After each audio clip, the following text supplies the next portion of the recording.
6 exercises used by Shaolin monks to build phenomenal strength and endurance. Shaolin monks aren't just characters from action movies, they are historical figures who, through decades of rigorous training, transformed their bodies into true human fortresses. While today we associate building strength with high-tech gyms, sophisticated equipment, and advanced supplements, these monastic warriors achieved extraordinary feats using only their own body weight and unwavering discipline. They could remain motionless for hours in challenging postures, absorb blows that would knock down modern fighters, and maintain absolute mental clarity during the most extreme trials. Most impressively, they conquered this phenomenal strength without machines, without supplements, and without shortcuts. That's why today, you'll see 6 powerful exercises that Shaolin monks used to develop their legendary strength and endurance. Exercise number 6, the horse stance. The horse stance is arguably the most iconic exercise in Shaolin training. Imagine an ancient warrior preparing for an imminent battle, planting their legs firmly on the ground as if riding an invisible horse. This wasn't just a combat position, it was a profound strengthening method that transformed the entire body. The horse stance intensely works the quadriceps, glutes, and adductors, creating a robust foundation for any movement. But the true power of this exercise lies in how it strengthens the core, that group of muscles that wrap around your spine and support the entire body. Shaolin monks could maintain this position for hours, developing not only physical strength but also extraordinary mental endurance. To perform it correctly, position your feet shoulder-width apart or slightly wider, with your toes slightly turned outward. Bend your knees as if you're going to sit in an invisible chair, keeping your torso upright and your back straight. Lower yourself until your thighs are parallel to the ground or as low as you can maintain proper form. Your hands can be extended forward or in a guard position. The secret is constant activation. Imagine you're trying to push the floor apart with your feet, creating tension in your legs without actually moving. A common mistake is letting your knees go past your toes, which puts excessive pressure on the joint. Another frequent error is allowing your lower back to arch or your heels to lift off the ground. Keep your gaze fixed forward and breathe deeply throughout the exercise. For beginners, I recommend 3 sets of 30 seconds, gradually increasing the time as your endurance improves. In ancient temples, masters frequently tested their disciples by having them hold a bowl of water in extended hands while maintaining the horse stance. If the water spilled, it indicated that the student was tensing their shoulders too much and losing the quality of the stance. This lesson teaches us that even in the most challenging exercises, we should seek a combination of firmness and relaxation, strength and softness, discipline and naturalness. Exercise 5, fingertip push-ups. While traditional push-ups are already challenging for many, the monks elevated this movement to another level, supporting their body weight only on their fingertips. This exercise perfectly exemplifies the Shaolin philosophy of transforming weaknesses into strengths. Ancient scriptures tell that a monk named Bodhidharma, founder of Zen and Shaolin Kung Fu, spent 9 years meditating in front of a wall. To stay awake, he began doing push-ups using only his fingers, developing extraordinary hand strength that would later be fundamental for combat techniques.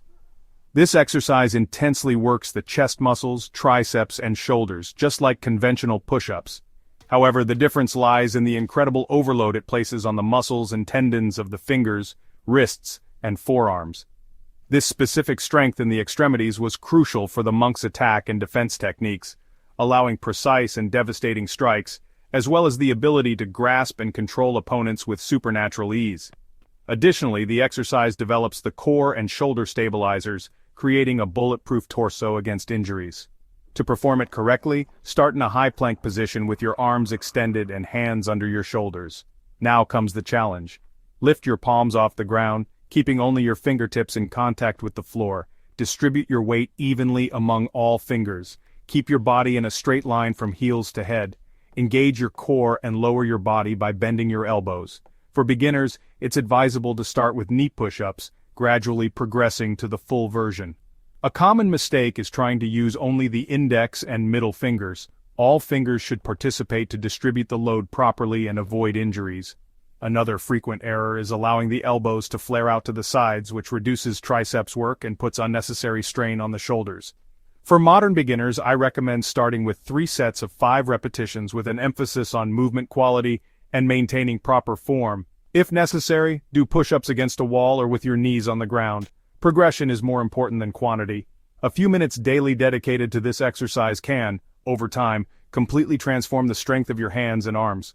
An ancient Shaolin legend tells that the most advanced monks were capable of performing these push-ups using only 2 fingers on each hand, and true masters could perform them with just 1 finger. Although this may seem impossible for us today, it demonstrates the extraordinary potential of the human body when trained with persistence and method over many years. Before we continue with number 4, please don't forget to subscribe to the channel. Exercise 4, Crow Pose. This exercise, popularly known today in yoga as Bakasana, was more than just a position for the monks. It represented the union between physical strength and mental balance. Ancient stories from the Shaolin temple tell that monks observed crows gently perching on the thinnest branches, drawing inspiration from the grace and precision of these birds to develop their own stability in combat. This exercise intensely works the arm muscles, especially the triceps, which need to support a large part of the body weight. The shoulders and pectoral muscles are also strongly activated to maintain stability. But the true secret of the crow pose lies in the deep work it does on the core. Abdominals, obliques, and spinal erectors work in perfect synchronicity to keep the body balanced. In addition, the hip flexors and back muscles come into play to keep the legs elevated. It's a complete exercise that develops strength and proprioception simultaneously. To perform it correctly, start in a squat with your feet together and your hands firmly planted on the ground in front of you, with your fingers spread wide to create a stable base. Your knees should be resting against the outside of your arms, close to your armpits. Lean forward, gradually transferring your weight to your hands as you lift your feet off the ground one at a time. The goal is to find the balance point where you can keep both feet in the air with your body supported only by your hands. A common mistake is not leaning forward enough, which makes it difficult to lift the feet. Another frequent error is keeping the elbows too wide, which reduces your ability to support body weight. Keep your elbows bent and pressed against your body, creating a solid platform. A valuable tip is to fix your gaze on a point in front of you, not downwards, as this greatly helps with balance. The monks practiced this pose, holding it for increasingly longer periods, starting with 10 seconds and progressing to a minute or more. For modern practitioners, I recommend starting with 3 sets of attempts for 5 to 10 seconds with rest in between. As you develop strength and balance, gradually increase the time you hold the position. Remember that progress in this exercise comes with consistent practice. The monks did not master this position in a day but through years of daily attempts. Exercise 3, Bear Crawl. The bear crawl was a fundamental exercise in Shaolin monk training, inspired by the movements of forest animals surrounding the temple. While this exercise is popular in modern functional training today, monks practiced it centuries ago, believing that, by imitating the movements of bears, creatures known for their brute strength and endurance, they would absorb those same qualities. There is an ancient Shaolin legend that tells how a young monk, after getting lost in the mountains during winter, he survived by watching and copying the movements of bears, returning to the temple with a new understanding of natural strength and how to move. This exercise is, well, truly complete, using almost all the big muscle groups in your body. Your shoulders, arms, and chest hold up some of your body weight, while your core works all the time to keep your spine steady as you move. Your legs, especially your quads, hamstrings, and glutes, push your body forward. What makes the bear crawl special is how it builds strength and coordination at the same time, making opposite sides of your brain work together, while your opposite arms and legs move in sync. Plus, because it's an exercise where you move around, it builds up your heart and muscle fitness at the same time. To do it right, get on all fours with your hands right under your shoulders and your knees under your hips. Lift your knees a few inches off the ground, keeping your back flat like a table. This is where you start. From there, move your right hand and left foot forward at the same time, followed by your left hand and right foot, always keeping your body parallel to the ground. Keep your head in line with your spine, looking a few feet ahead, not straight down. A common mistake is letting your hips go up too high or sink below your spine, which messes up your core work and can hurt your lower back. Another common mistake is taking steps that are too long, which makes you wobbly. Your steps should be controlled and not too big. For a good modern workout, I suggest starting with 3 sets of 20 meters, 10 meters forward and 10 meters back, with a rest between sets. As you get stronger, you can increase both the distance and how fast you go. With regular practice, you'll notice not only that you get stronger overall, but also a big improvement in how well your hips and shoulders move. The old Shaolin masters noticed that wild animals, even though they didn't do single exercises like we do in modern gyms, had amazing practical strength. Exercise 2, plank to deep squat. This energetic movement that mixes holding still with power was often done at sunrise when the first rays of sun hit the temple's training yard. According to the old masters, this exercise showed the shift between never giving up patience and being ready for action. 2 important qualities for both fighting and spiritual life. This exercise works the whole body, with a special focus on the front and back muscle chains. During the plank part, your shoulders, triceps, and chest muscles work hard, while your core works intensely to hold the position.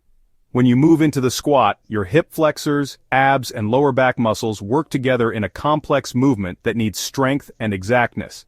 Once you're in the deep squat, your quads, glutes, and inner thigh muscles are pushed to their limit, while your calf muscles and ankle stabilizers work to keep you balanced. To do it right, start in a high plank position with your arms straight, hands lined up under your shoulders, and your body forming a straight line from your heels to your head. Tighten your core and hold this position for 5 seconds. Then, in a quick burst, jump both feet forward, placing them between your hands. Immediately drop into a deep squat with your hips below your knees, keeping your chest up and your spine long. Stay in this position for more than 5 seconds before going back to the plank, putting your hands on the ground and jumping your feet back. For an effective workout, start with 3 sets of 8 full repetitions. This means doing a plank, then a squat, then a plank, and resting for 60 seconds between sets. As your strength and coordination get better, slowly increase to 4 or 5 sets of 12 repetitions. This exercise, developed by the Shaolin centuries ago, predicted what we now call high-intensity training, proving that old wisdom often holds the ideas we rediscover as modern breakthroughs. In today's world, where we often have to choose between strength or being able to move well, this exercise reminds us that we can and should develop both at the same time. Exercise 1, One-Legged Stance. Inspired by the herons that lived in the lakes near the temple, this exercise went beyond just building physical strength, becoming almost like a meditation. In the old Shaolin writings, we find the story of a young monk who, frustrated with his inability to keep his balance, was sent by the master to watch a heron for 100 days. When he came back, he not only mastered balance, but he also understood that true stability comes from inner calm, not from trying hard on the outside. This seemingly simple exercise works the body in a surprisingly deep way. The leg you're standing on gets really active, especially your quads, hamstrings, glutes, and all the small muscles that steady your ankle and foot. Your core starts working all the time to keep your body steady, while the deep muscles of your spine work to keep you standing straight. The monks especially valued how this exercise strengthened the small muscles in your foot, those tiny muscles we often forget about but which are the real foundation for all our balance and movement. To do it right, start by standing with your feet parallel and hip-width apart. Spread your weight evenly between both feet and stand up straight, looking at a spot in front of you. Slowly shift your weight to one leg, while lifting the other off the ground, bending your knee and bringing it towards your chest. For better balance at first, you can hold your arms out to the sides. As your balance gets better, try different positions for the raised leg, like extending it forward, to the side or backward, and different positions for your arms, like together in front of your chest in a prayer position. The monks practiced this pose for impressive amounts of time, often staying perfectly still for over an hour on each leg. But since you're not a monk, for a good modern workout, start by holding the position for 30 seconds on each leg, doing 3 sets. Slowly increase to 3 sets of 2 to 3 minutes per leg. To make it harder, try closing your eyes, which really makes your body work harder to balance. The Shaolin masters often practice this exercise on wobbly surfaces like tree trunks or wooden posts, making it extremely difficult. One of the most beautiful lessons from Shaolin training is that seeming stillness on the outside can hide intense activity on the inside. While the monk stays perfectly still in the one-legged pose, inside there's a constant adjusting of muscle tension, a subtle dance of tiny corrections that keeps balance. This teaches us that sometimes what looks like doing nothing to people watching from the outside can actually be a lot of hard work on the inside. In the old writings, the masters compared this practice to spiritual life. Just as the body learns to find stability on one single point of support, the mind must also learn to stay focused and steady, even when things outside seem wobbly. If you liked this and also want to discover a powerful exercise used by Asians to heal damage that medicine considered almost impossible to fix, caused by years of not taking care of your own body, we have a video popping up on the screen right now explaining this powerful movement. Don't miss it. Thanks for watching this far, and God bless you, my friend.